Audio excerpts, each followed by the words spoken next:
he's always been a character. He's always been a bit of a comedian, always been upbeat, you know. I think very determined to do things that people, you know, like if somebody says to him, oh, you can't do that, he's like, well, I can, you know, I can do this sort of thing. And he was doing really, really well. I remember when we got to his Leavers Eucharist at junior school, and sort of like he's grown up with all the children and all the parents over the years, so they'd seen the change and they were saying that, you know, Cameron's done so tremendously well, you must be so proud of him.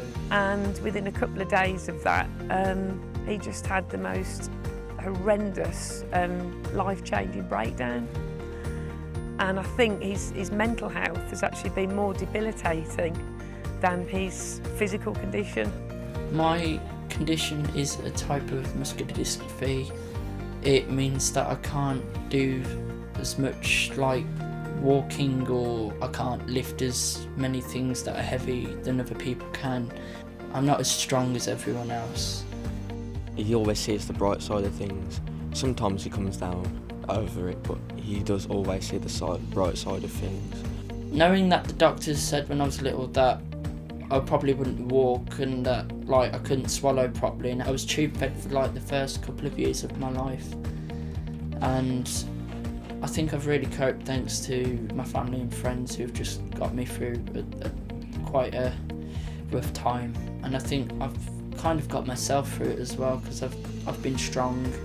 Wishes he never had it, but he also is proud that he has it because it's him as a person. Even though you have a disability, it's just a word. It's not physical. It's not a physical thing inside of you that says disability.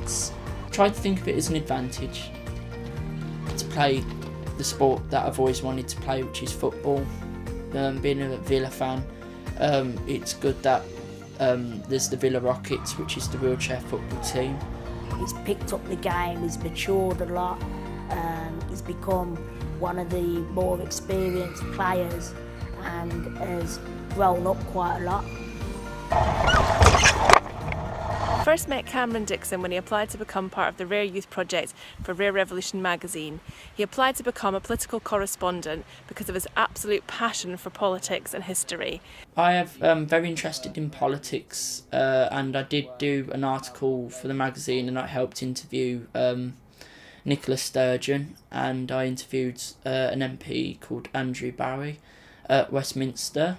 His application really shone through. It was very clear he had a real passion for the subject, as well as expressing a real need for work experience, which really made us realise that this was lacking for children with rare disease and such a challenge for them.